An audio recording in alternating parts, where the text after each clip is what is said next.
이렇게 인사하고 우리가 말씀을 듣기를 원합니다. 당신은 하나님의 축복의 자녀입니다. 믿습니까? 우리가 꿈을 꿔야 되는 거예요. 어떤 꿈을 꿀 것인가? 하나님이 나와 함께 한다는 꿈, 임마누엘 꿈을 꾸게 될 때마다 하나님께서 우리를 붙잡아 주실 줄 믿습니다. 다윗이 고백했던 것처럼 내가 사망의 엄침한 골짜기를 다닐지라도 해를 두려워하지 않을 것은 하나님이 나와 함께 하시오. 하나님이 함께 하시면 어디를 가든지 무엇을 하든지 일어서게 될 줄 믿습니다. 고침받게 될 줄 믿습니다. 잘 될 줄 믿습니다. 이런 의미에서 옆에 있는 사람에게 다시 한번 축복합시다. 당신은 축복의 통로입니다. 아멘. 오늘은 우리 교회에 우리가 고인의 개척을 하고 난 이후에 처음으로 이제 장로 피택을 위한 선거를 하게 됩니다. 어떤 자가 피택을 받아야 되는가 본문 있는 말씀을 통해서 다시 한번 점검하고, 피택을 받는 자나 또 다른 사람의 입장이 아니라 우리 모두가 하나님 나라에 들림받는, 쓰임받는 하나님의 일꾼으로 쓰임받을 수 있기를 주님의 이름으로 축복합니다. 축복합니다. 어느 나라에 한 임금이 있었습니다. 그 임금에게는 아들이 3명이 있었습니다. 이 임금님께서 이제 나이가 들어서 자신을 이을 후계자를 이제 선택하려고 합니다. 그래서 첫째도 살펴보고, 둘째도 살펴보고, 셋째도 살펴봤습니다. 장남이라고 무조건 물려주기에는 뭔가가 조금 부족한 점이 있었어요. 둘째를 바라보니까 어딘지 모르게 좀 의존적이고 결단력이 부족하고, 그래서 이 임금이 아버지가 아들을 불러 이야기를 하게 됩니다. 야, 나를 따라오너라. 그래서 임금이 공을 툭 하나 주었어요. 저기 뭐지? 공이지 않습니까? 그렇게 이야기하게 됩니다. 장남에게 묻습니다. 너는 저 공을 가지고 뭘 하겠느냐? 이러니까 그거 재밌게 놀겠습니다. 이런 대답을 하게 됩니다. 둘째 아들에게 묻습니다. 너는 저 공을 가지고 뭘 하겠느냐? 이런 게, 그걸 가만히 보고 있겠습니다. 그런 얘기를 하게 됩니다. 셋째 아들에게 또 묻습니다. 너는 저 공을 가지고 뭘 하겠느냐? 친구들하고 같이 놀이터에서 놀겠습니다. 이런 대답을 합니다. 그 이후에 이제 이 왕이 후계자를 선택합니다. 여러분, 누구를 선택했을까요?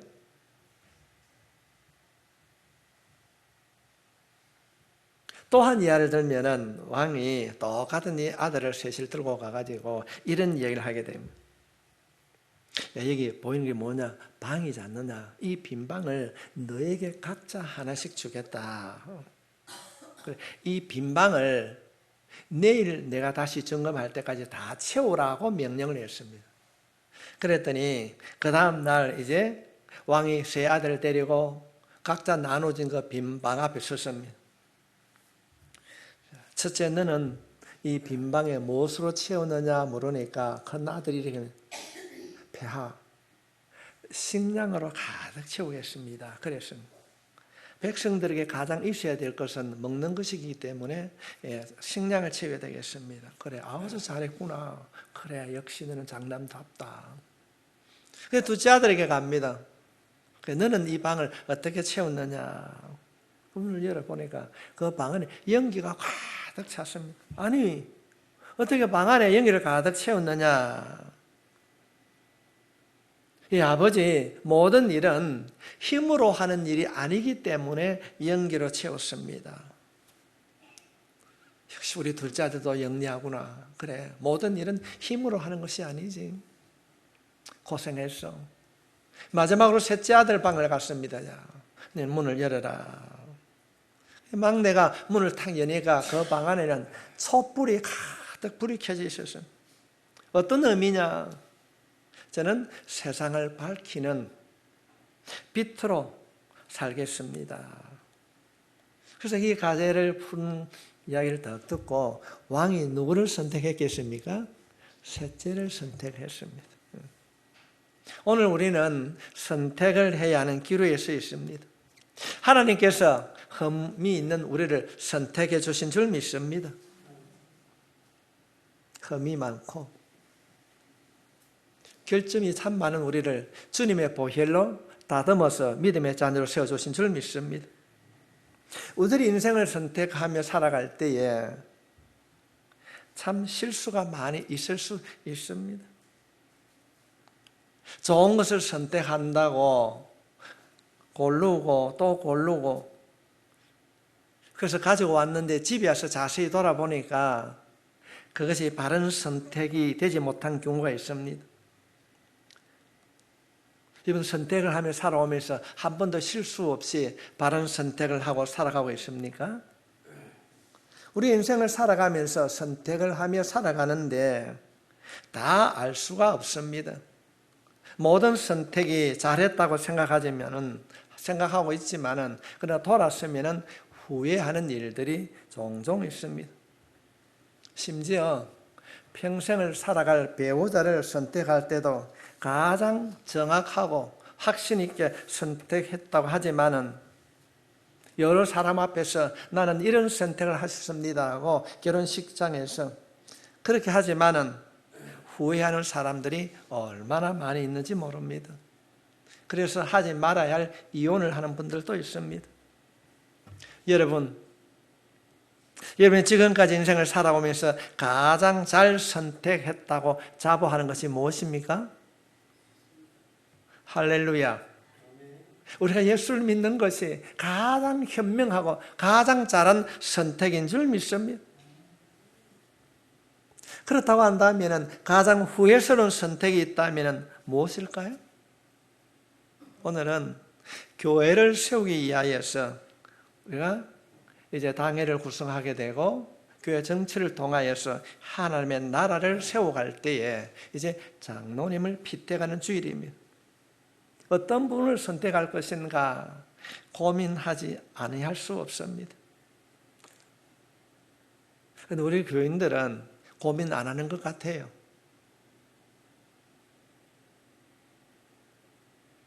기도해야 됩니다. 목사가 끊임없이 기도해야 된다고 하는데도 안 해요. 오늘 이 시간 이후에 우리가 선택할 때에 기도하고 선택할 수 있길 바랍니다. 기도하는 자녀, 기도하는 교회는 결코 망하지 않습니다. 오늘부터라도 우리가 기도하면 하나님께서 우리의 길을 열어주실 줄 믿습니다. 인도해 주실 줄 믿습니다. 부족하고 연약한 우리들이 하나님의 뜻을 안다는 것은 쉽지 않습니다. 우리는 기도하면서 주님의 음성을 들어야 합니다. 살펴보아야 됩니다. 어떤 분을 선택해야 되는가, 누구를 선택해야 되는가. 하나님께서는 오늘 본문이 기록되어 있는 디도스와 디모데스를 통하여서 우리들에게 아주 구체적으로 말씀하고 계십니다. 오늘은 특별히 그 가운데 바울을 통하여서 바울이 디도에게 말씀하고 있습니다. 내가 너를 그리에 남겨둔 이유는 남은 일을 정리하고 내가 명령한 대로 각 성에 장로들을 세우게 함이라. 그렇게 말씀하고 있습니다. 어떤 자를 세워야 되는가 6절에 있는 말씀 보겠습니다. 책망할 것이 없고 한 아내의 남편이며 방탕하다는 비난을 받거나 불순종한 일이 없는 믿는 자녀를 둔 자라야 할지니라. 첫 번째가 책망할 것이 없는 자를 선택해야 됩니다. 장로 선택의 기준으로 제시한 내용 중에 제일 먼저가 바로 이 구절입니다. 디모데전서 3장 2절의 말씀에도 동일하게 기록되고 있습니다. 그러므로 감독은 책망할 것이 없으며 한 아내의 남편이 되며 절제하며 신중하며 단정하며 나그네를 대접하며 가르치기를 잘하며. 그렇습니다. 책망할 것이 없으며. 성도 여러분, 책망은 언제 합니까? 잘했을 때 책망합니까? 잘못했을 때 책망합니까? 잘못이 있을 때 우리는 책망을 듣기도 하고 책망을 하기도 합니다. 다시 말씀을 드리면은 책망이 없는 것이 아니라 실수가 다른 사람에 비해 심히 적은 자의 삶을 살아간다는 것입니다. 그런데 그런 사람, 책망받지 않는 사람을 선택하고 구분짓는 것은 쉽지 않습니다. 그러나 교회 지도자이기 때문에 하나님 교회의 일꾼된 자를 선택하기 때문에 책망할 것이 없어야 된다는 것입니다. 자신이 맡겨진 그 의무를 다하고 책임을 다하는 신앙생활을 해야 하는 것입니다. 예를 들면 공예배는 의무적으로 참석해야 되고 헌신하고 봉사하며 충성하는 모습을 다른 사람을 통하여서 들어야 될 줄 믿습니다. 내가 그래도 이런 것이 아니라 다른 사람이 그렇게 인정해 줘야 될 줄 믿습니다. 그러면서도 이웃 간이든지 형제 간이라든지 도덕적으로 흠잡을 데가 없는 삶을 살아가야 된다는 것입니다. 우리가 개인적으로 파악한다는 것은 쉽지 않습니다. 평소에 여러분들이 보고 느꼈던 것을 그대로 하면 될 줄 믿습니다. 두 번째로 어떤 자가 지도자로 세움을 받아야 되는가? 건강한 믿음의 가정을 가져야 됩니다. 6절에 있는 말씀입니다. 책망할 것이 없고 한 아내의 남편이며 방탕하다는 비난을 받거나 불순종하는 일이 없는 믿는 자녀를 둔 자라야 할지니라.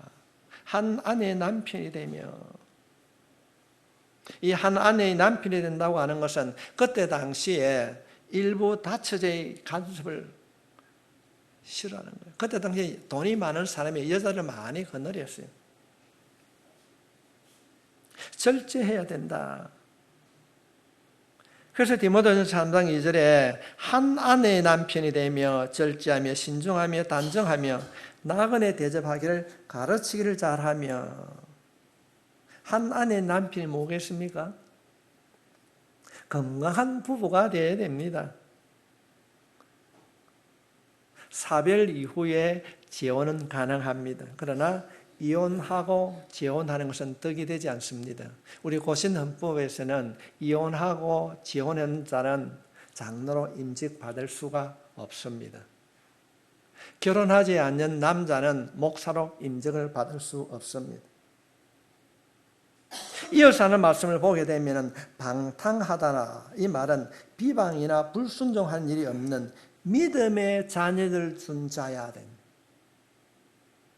자녀가 예수 안 믿으면 장로로 임직받을 수 없습니다. 오늘날 한국 사회, 한국 교회가 얼마나 타락했는지 중직자의 자녀가 교회를 안 나와요. 이런 자녀들은 시험을 받을 수 없습니다. 자녀들도 역시 믿음 안에서 잘 자라야 됩니다. 일부이지만은 자녀들이 하나님을 알지 못하는 일들로 인하여서 한국교회에 많은 어려움을 겪기도 하게 됩니다. 방탕하다는 비판을 받는 아이가 있어서도 안 되고 불순종하는 자녀가 없는 믿음의 자녀를 둔 자라야 한다고 말씀하고 있습니다. 그러므로 교회 지도자를 세울 때에 그 가정을 잘 살펴야 될 줄 믿습니다. 성경은 말하고 있습니다. 고넬료와 같은 그런 가정. 고넬료가 어떤 가정입니까? 온 집안과 더불어 하나님을 경외하며, 그렇게 성경 소개하고 있습니다. 적어도 믿음의 지도자이기 때문에, 아니 어쩌면 극동교회 장로가 될 분이기 때문에 가정 복음화가 가장 중요하며 믿음 안에서 자녀들이 부모에게 순종해야 될 줄 믿습니다. 이런 지도자 만들어야 되고 이런 지도자 선출해야 될 줄 믿습니다. 세 번째로 어떤 자가 지도자가 되어야 되는가? 남의 의견을 존중할 줄 알아야 됩니다. 남의 의견을 존중할 줄 알아야 된다는 것은 우리말로 하면 고집이 없어야 합니다. 지나친 독선이나 고집을 가지게 되면 공동체를 이끌어가기가 어렵습니다. 지도자는 항상 공동체의 한 사람 한 사람의 의견을 존중해야 됩니다. 우리의 이웃의 어떤 교회는 목사님이 임명하고 갔는데도 몇 달째 어려움을 겪고 있는 모습을 보게 됩니다. 오늘 말씀에 장로는 고집이 없어야 한다고 했습니다. 물론 옳지 않는 일까지 인정하라는 것은 아닙니다. 적어도 남의 의사를 무시하지 않고 상대방의 의견을 존중할 수 있는 그런 자가 지도자로 세움을 받아야 될 줄 믿습니다. 배려하는 마음. 왜 그럴까? 그래, 그런 이유도 있었겠지. 우선은 수용하고 상대방의 그 의견을 들을 수 있는 자가 되어야 될 줄 믿습니다. 자기 고집만을 세우면 타인의 의사를 받아들일 여지가 없어집니다. 자신의 의견을 내세우기 위하여서 타인을 희생시키고 교만하게 되면 하나님의 뜻을 이룰 수가 없습니다. 교만은 욕심하고 같이 우리를 미혹하게 됩니다. 욕심이 잉태한 즉 죄를 낳고 죄가 장성한 즉 사망을 낳느니라. 교만한 자, 결코 교만한 자는 하나님의 음성을 들을 수가 없습니다. 무늬만 성도로 행세하게 될 것입니다. 사랑은 결코 자기 주장을 고집하지 않습니다. 고린도전서 13장 말씀에 보면은 사랑은 무례히 행치 아니하니. 고집을 피운다는 것은 사랑하지 않는다는 증거입니다. 제가 일전에 어떤 목사님의 말씀을 드렸어요. 교회가 나누어졌어요. 왜 나누어졌을까요? 교회 들어오는 출입문을 왼쪽에 세울 것인가 오른쪽에 세울 것인가 그것 때문에 교회가 두 표로 나누어졌어요. 결국은 교회가 나누어졌어요. 대문 방향 때문에 거룩한 교회가 공교회로서의 사명을 잃어버렸다는 것입니다. 사랑하면 양보할 수 있습니다. 사랑하면 상대방을 존중해 줄 수 있습니다. 적어도 진리 외에는, 참된 진리 외에는, 예수 그리스도가 우리 구주라고 하는 이 복음의 진리 외에는 양보할 수 있는 자가 지도자로 시험을 받아야 될 줄 믿습니다. 한 예를 들면은 제가 한내에 갔더니 93년도에 제가 한내를 갔더니 어떤 데가 내가 동네 사람이 아무도 없어요. 그래서 어디 갔을까요? 제가 물어봤어요. 아니 동네 사람 다 어디 갔어요? 그런 게 목사님 다 조개 파러 갔어요. 그러더라고요. 어떤 분이 조개를 파러 두산과 같이 갔습니다. 근데 둘이 처음에는 사이좋게 조개를 파고 나가는데 그 앞에 큰 조개가 나타났어요. 순간적으로 파던 사람이 어떻게 했을까요? 서로 잡았어요. 그러니까 결국 힘이 좀 세고 고집이 센 사람이 이건 내 거야 하고 그걸 뺏어갔어요. 조개를 빼앗긴 그 사람은 마음이 좀 언짢았어요. 그래, 내가 힘이 없지. 각자 헤어져 가지고 조개를 팠습니다. 그런데 조개를 빼앗긴 이 사람이 자신이 조개를 파는 그 앞에서 진주 조개를 팠어요. 그 마음이 어땠을까요? 이제 다시 만나가 또 조개를 파는 거예요.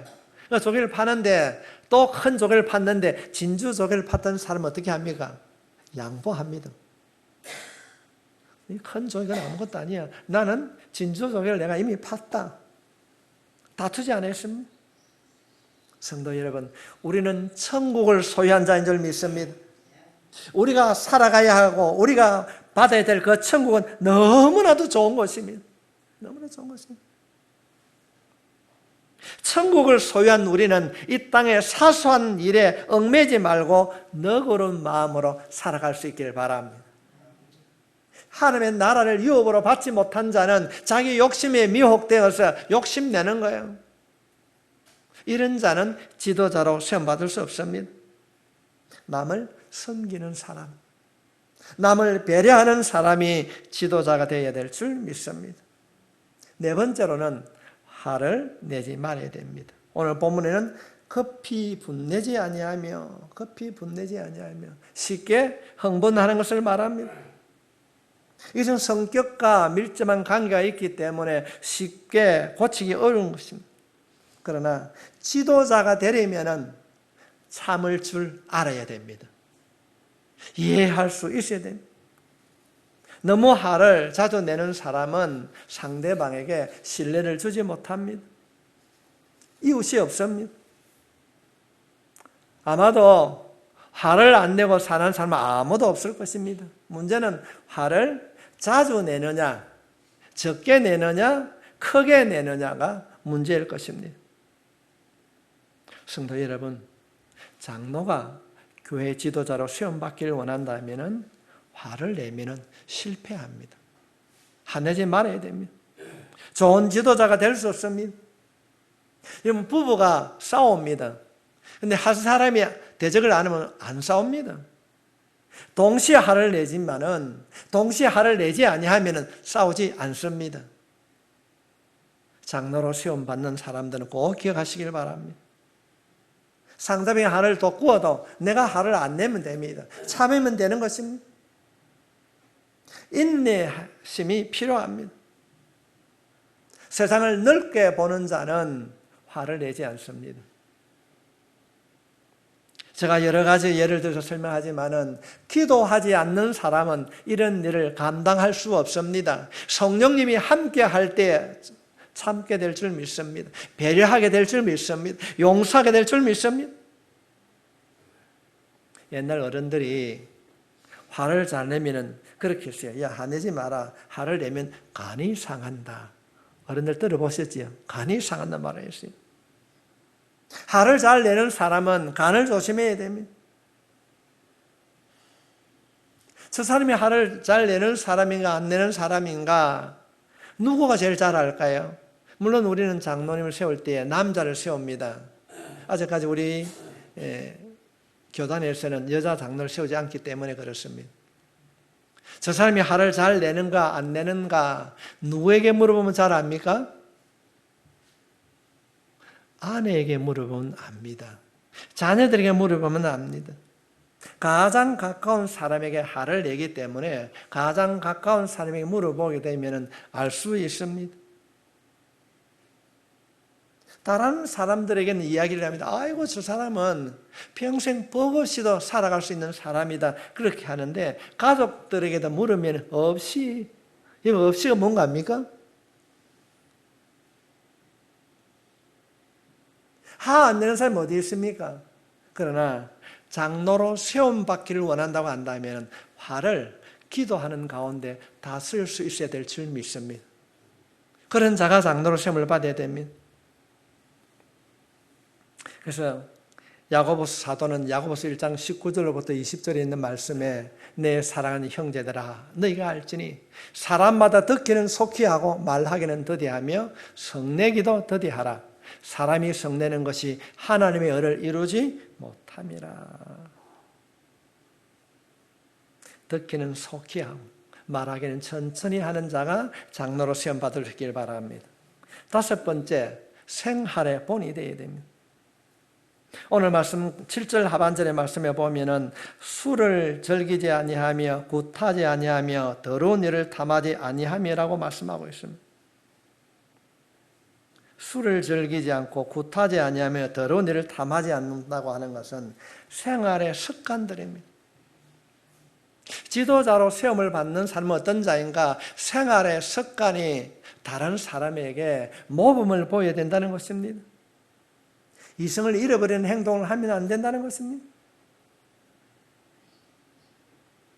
우리 인간은 적당히 한 잔 하면 되지 그렇지 않습니다. 인간은 조절 능력이 부족하기 때문에 술을 입에 대면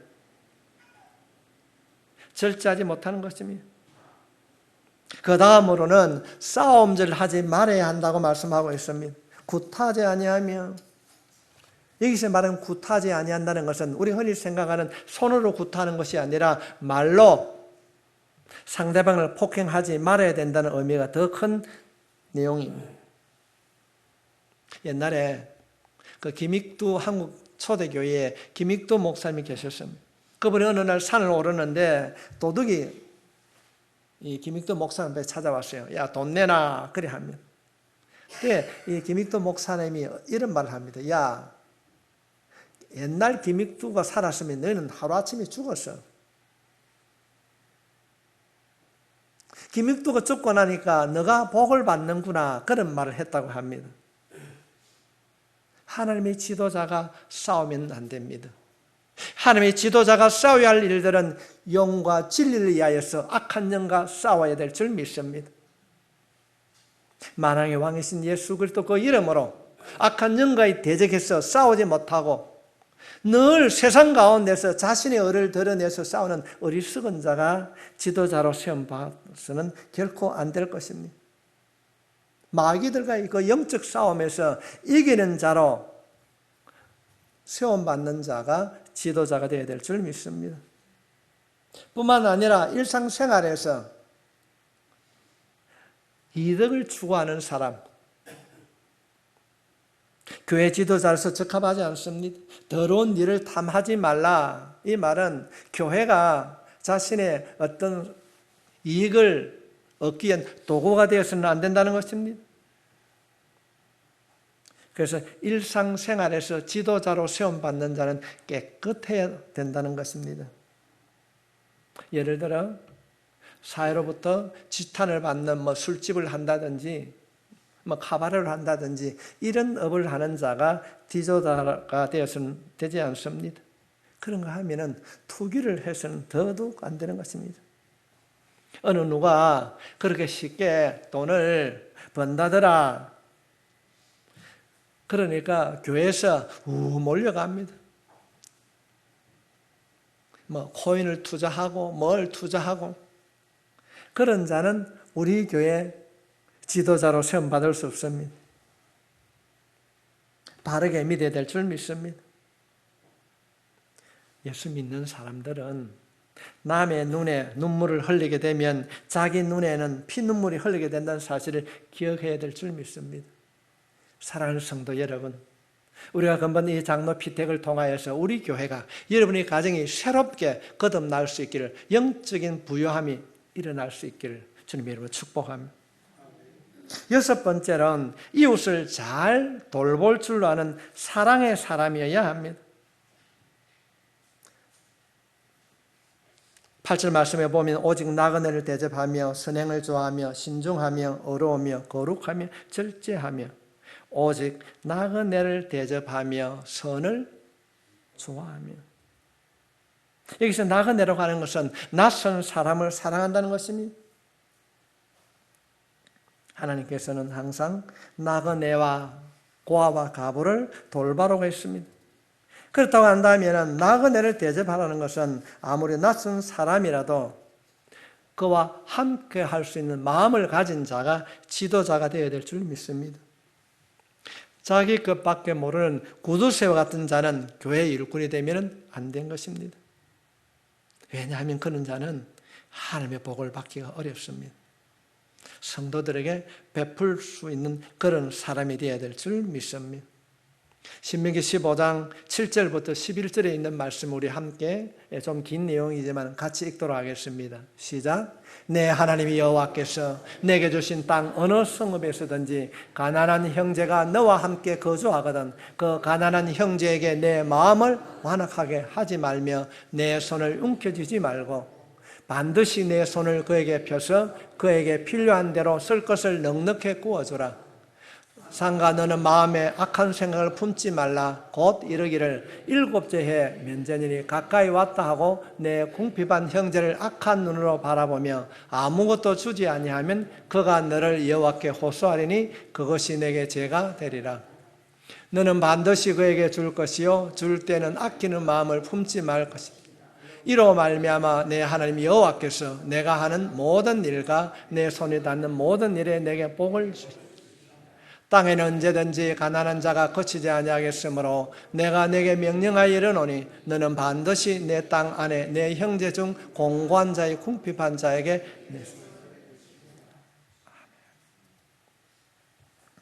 이런 신앙을 가진 성도가 지도자가 되어야 될 줄 믿습니다. 우리 어떤 자가 장로로 피택을 받아야 되는가의 말씀을 전할 때에 때는 우리가 조금 지겨울 수 있습니다. 그러나 성도 여러분, 우리는 오늘 이 말씀을 우리의 마음에 새기고 이 말씀을 기준해서 선택할 때에 여러분이 참고해 주셨으면 합니다. 사도행전 9장 36절 말씀에 보면은 다비다라는 이야기가 나옵니다. 요바에 다비다라는 여제자가 있으니 그 이름을 번역하면 도로 가라 선행과 구제하는 일이 심히 많더라. 이 요바에 살던 이 다비다라는 여자의 이야기가 기록이 되어 있습니다. 선행과 구제한 일이 심히 많더니 이 다비다라는 여자가 죽게 되었습니다. 이 다비다는 평소에 살았을 때에 가난한 사람들에게 어떤 일을 했는가? 속옷이 아주 작은 옷입니다. 속옷과 겉옷을 손수 지어서 입혔다고 성경은 그렇게 하고 있습니다. 큰 것이 아니었어요. 그가 손수 지어 입힌 그 속옷과 그 옷을 통하여서 사람들에게 많은 사랑을 나누었어요. 그 다비다가 죽게 되었어요. 그럴 때에 그 동네 사람들이 베드로에게 찾아와가지고 이런 이야기를 하게 됩니다. 베드로 사도요. 선생님, 살려주세요. 저 다비다 좀 살려주세요. 왜? 저 다비다가 가난하게 살았지만은 우리에게 그 작은 것 속옷을 지어 입혔습니다. 구제를 너무나도 실천한 사람입니다.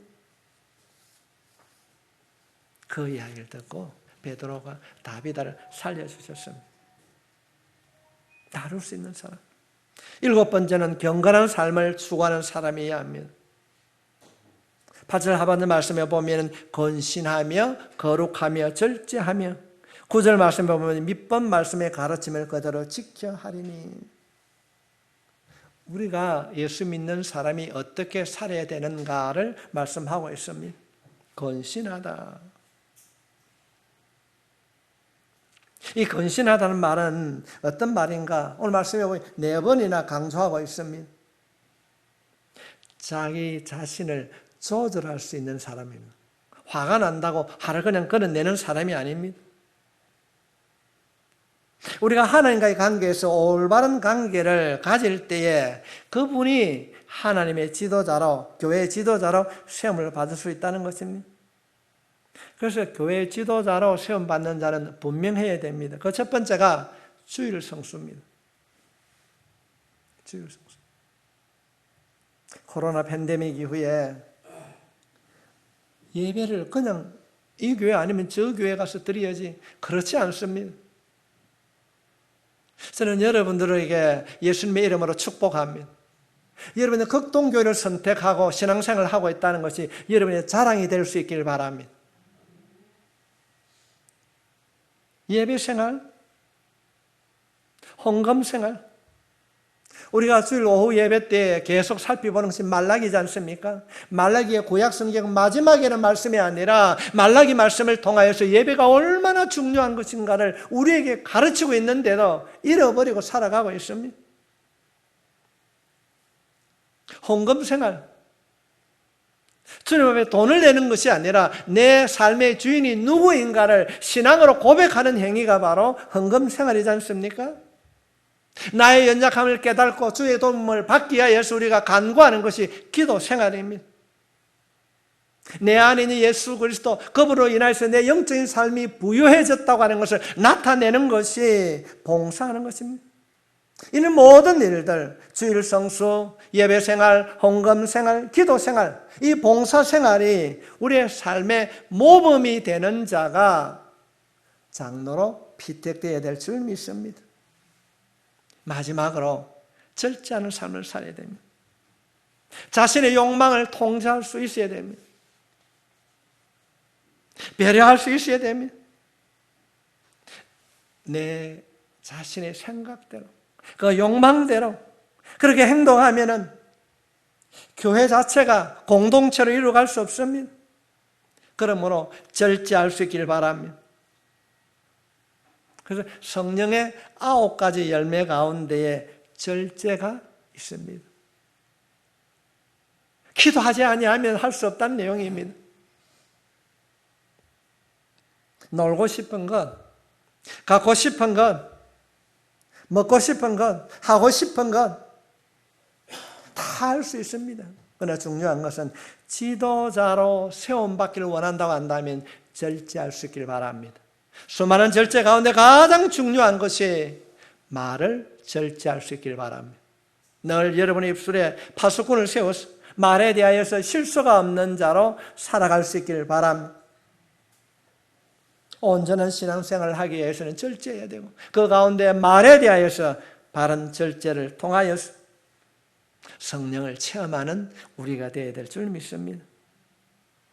경건한 삶이 되려면 9절 말씀에 주신 것처럼 말씀의 가르침을 그대로 지켜야 될 줄 믿습니다. 순종할 수 있길 바랍니다. 장로가 되려면 말씀에 순종하는 삶을 살아야 될 줄 믿습니다. 물론 이 7가지 덕목은 지도자만이 하는 것이 아니라 누구나 다 갖춰야 할 요소입니다. 신앙생활을 하면서 이런 은혜를 받아 성령의 충만한 삶을 살아갈 수 있길 바랍니다. 날마다 우리는 변화되어야 될 줄 믿습니다. 그래서 우리가 성화되어져 갈 때에 우리가 하나님의 나라의 지도자로 수험받을 뿐 아니라 하나님 나라의 일꾼된 자로 수험받게 될 줄 믿습니다. 왜 이런 사람을 세워야 되는가? 9절 하반절 말씀해 보면 이는 능히 바른 교훈으로 건면하고 거슬려 말하는 자들을 책망하게 하려 함이라. 성도들을 바르게 건면해야 됩니다. 본인이 바르게 살지 못하면 건면할 수 없습니다. 그래서 교회는 지도자를 잘 선택해야 됩니다. 오늘 우리가 선택한 이 선택을 통하여서 우리 교회가 한층 더 성숙해져가고 하나님의 나라를 세워가는 성령 충만한 교회가 될 수 있기를 예수님의 이름으로 축복합니다. 우리가 오늘 이 말씀을 마음에 가만히 담아두고 우리 이 시간 함께 한 목소리로 기도하겠습니다.